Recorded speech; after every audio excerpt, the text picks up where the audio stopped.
അന്ന് അങ്ങനെ ഒരു ഭൂമി ഉണ്ടോ തന്നെ ഞാനേതായാലും ഭൂമി തട്ടിയെടുത്തിട്ടില്ല. പിന്നെ ഇതൊക്കെ കൂടുതൽ വില്ലേജ് ഓഫീസിൽ പോയി ചോദിച്ചാൽ അറിയാലോ. എടക്കര വില്ലേജ് ഓഫീസോ ആണെങ്കിൽ മൂത്തേടം വില്ലേജ് ഓഫീസോ ചോദിച്ചറിയാം.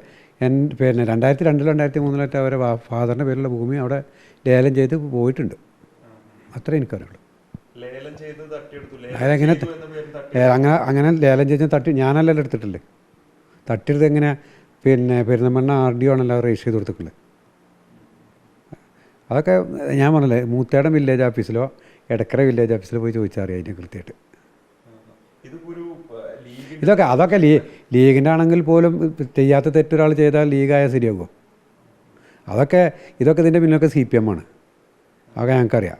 അവർ കൃത്യമായിട്ട് പറയട്ടെ. സർവേ നമ്പറും ആധാർ നമ്പറും ആ രജിസ്റ്റർ ചെയ്ത് കൊടുത്ത ആൾക്ക് രേഖ ഞാൻ രേഖ ഹാജരാക്കണ്ടല്ലോ.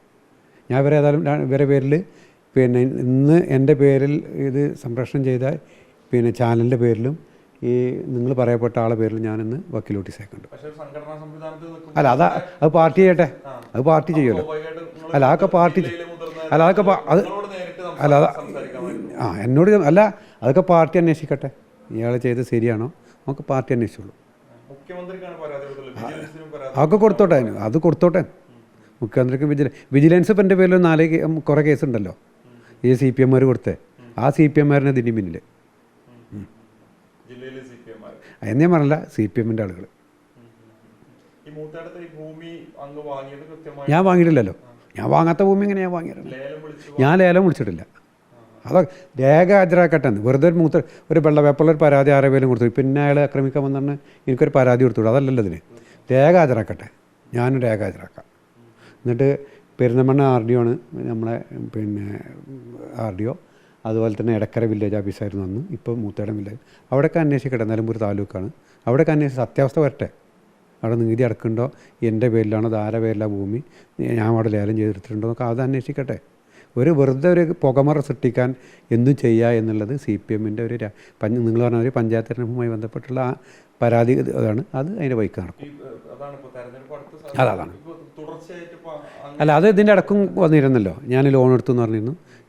ഞാൻ മാത്രമാണോ ലോൺ എടുത്തിട്ടുള്ളത്? ഇതൊക്കെ കേരള ബാങ്കിനെതിരെ ഞാൻ കൊടുത്ത കേസ് നിലനിൽക്കുന്നതുകൊണ്ട് എന്നെ ഭീഷണിപ്പെടുത്തി കേസിൽ നിന്ന് വിഡ്രോവൽ ചെയ്യിപ്പിക്കാൻ വേണ്ടി CPM നടത്തുന്ന തന്ത്രം. ആ തന്ത്രത്തിലൊന്നും ഇത് വില പോവില്ല. കേസിൻ്റെ വഴിക്ക് നടക്കും. അതതിൻ്റെ റൂട്ടിൽ തന്നെ പോവുള്ളൂ. അല്ല അതല്ല CPM ആണെന്നുള്ള നമ്മളെ വാദം. വേറെ കേന്ദ്രമൊന്നുമില്ല. CPM തന്നെയാണ്. അല്ല അത് അയാളോട് ചോദിച്ചിട്ട് ചോദ്യമല്ലത്. നിങ്ങളെന്തിനു കൊടുത്തു? അയാൾ രേഖ ഹാജരാക്കട്ടെ. ഞാൻ സ്ഥലം തട്ടിയെടുത്തിട്ടുണ്ടെങ്കിൽ അയാൾ രേഖ ഹാജരാക്കട്ടെ. അയാളെ പേരിൽ നമ്മൾ കേസ് വിലയുണ്ട്. അത് തീർച്ചയായിട്ടും ചെയ്യും. നമ്മൾ വക്കീലിനെ 2 ദിവസം കൊണ്ട് കാണും. നമ്മൾ ചാനലിൻ്റെ പേരിലും നിങ്ങൾക്കൊരു റിപ്പോർട്ട് കിട്ടിയാൽ നിങ്ങൾ അന്വേഷിക്കണ്ടേ. ആ വില്ലേജിൽ പോയിട്ട് ഇങ്ങനെ ഭൂമി ഉണ്ടോ നിങ്ങൾ അന്വേഷിക്കുക. നിങ്ങളെങ്കിലും എനിക്ക് വേണ്ടി ആ ഡ്യൂട്ടി ചെയ്യും മൂത്തേടം വില്ലേജ് ഓഫീസിൽ. അതെ ഇല്ല, നമുക്ക് അവിടെ ഭൂമിയില്ല. അതായത് ഈ പരാതി ഉന്നയിക്കുന്ന പോലെ ഒരു സംഭവം അങ്ങ് നടത്തിയിട്ടില്ല. ഇല്ല, ഞാൻ നടത്തിയിട്ടില്ല. അയാളെ ഫാദറിനോട് സ്ഥലമുണ്ട്, അത് ലേലം ചെയ്യും. അതൊക്കെ സത്യമാണ്. പരാതിയിൽ പറയുന്ന പോലെ ഫാദറിന് അവിടെ ഭൂമി ഉണ്ടായിരുന്നു, അത് ലേലം ചെയ്ത് മറ്റാരോ വാങ്ങിയിട്ടുണ്ട്. നിങ്ങളുമായി ബന്ധപ്പെട്ട് ഞാൻ വാങ്ങിയിട്ടില്ല. ഞാനോ എൻ്റെ കുടുംബത്തിൽ വാങ്ങിയിട്ടില്ല. അതറിയില്ല. അത് അവരോട് ചോദിച്ചേണ്ട ചോദ്യമല്ലേ.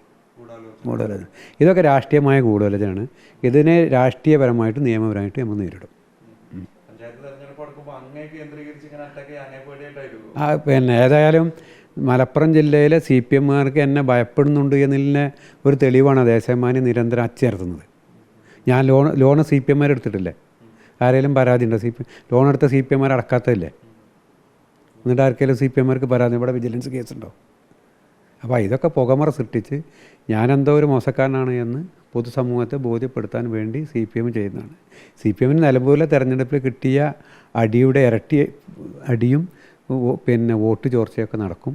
അപ്പോൾ അത് മുൻകൂട്ടി കാണുന്നു അവർ എന്നുള്ളത്. നിലമ്പൂർ തെരഞ്ഞെടുപ്പിലും അവർ ഈ നിലപാടൊക്കെ എടുത്തിരുന്നില്ല. പിന്നെ അവിടെ തെരഞ്ഞെടുപ്പിൽ മുന്നിൽ നിന്ന് ഞങ്ങളൊക്കെ അവരങ്ങനെ ഭീഷണിപ്പെടുത്തി മയപ്പെടുത്താനാണോ അവരുടെ ശ്രമം? അതൊന്നും ഒരിക്കലും നടത്തില്ല. അത്രേ ഉള്ളൂ ഈ കാര്യത്തിൽ. നോക്കും അത് തീർച്ചയായിട്ടും ആരായിരുന്നാലും. വിവിധ പരാതികൾ വന്നു, വിജിലൻസ് ചിലതിലൊക്കെ കേസെടുത്തു എന്ന് പറഞ്ഞു. അതൊക്കെ എന്താ പിന്നീട് എന്താ സംഭവിച്ചത്? അല്ല അറിയില്ല. കേസിൻ്റെ വഴിക്ക് കിടക്കട്ടെ. നമ്മൾ ലോൺ എടുത്ത് കാരണം കേസ് കൊടുത്തു, അത് കോടതിയിൽ കേസ് കിടക്കുന്നു. കേസിൻ്റെ വഴിക്ക് കിടക്കട്ടെ. നമ്മൾ കൃത്രിമം ചെയ്തിട്ടില്ല. നമ്മളൊന്നും ഒരു തെറ്റും ചെയ്തിട്ടില്ല. നമ്മൾ ചെയ്ത തെറ്റാണെങ്കിൽ അവർ തെറ്റ് പറയണം. ദേശാഭിമാനി ഇല്ലാത്ത ചാനലും പത്രമൊക്കെ അവിടെ ഇല്ല, കൈരളിയിലല്ലേ. എന്താ ഇവർ കൊടുത്ത പരാതി? മുഖ്യമന്ത്രിക്ക് പരാതി കൊടുത്ത ചാനലാണോ ആദ്യം ചെയ്യേണ്ടത്? ആണോ? മുഖ്യമന്ത്രിക്ക് ഒരു പരാതി കിട്ടിയാൽ കൈരളി ന്യൂസിന് കൊടുക്കലാണോ അതിൻ്റെ മര്യാദ? മുഖ്യമന്ത്രി എന്താ ചെയ്യേണ്ടത്? നേരിട്ട് ആ റവന്യൂ വകുപ്പിനെ കൊടുക്കണം. റവന്യൂ വകുപ്പ് അന്വേഷിച്ച് റിപ്പോർട്ട് ചെയ്യണം. റിപ്പോർട്ട് ചെയ്തിട്ട് ഞാനാണ് പ്രതിയെങ്കിൽ എന്നെ ശിക്ഷിക്കട്ടെ. പിന്നെ നിയമപരമായിട്ട് RDO രജിസ്റ്റർ കൊടുത്ത സ്ഥലം ഇവർക്ക് 25 കൊല്ലം കഴിഞ്ഞിട്ട് ഇവരെ സ്ഥലമാണ് തട്ടിയെടുക്കുന്നത് അന്നല്ല പറയണ്ടേ? അല്ലേ?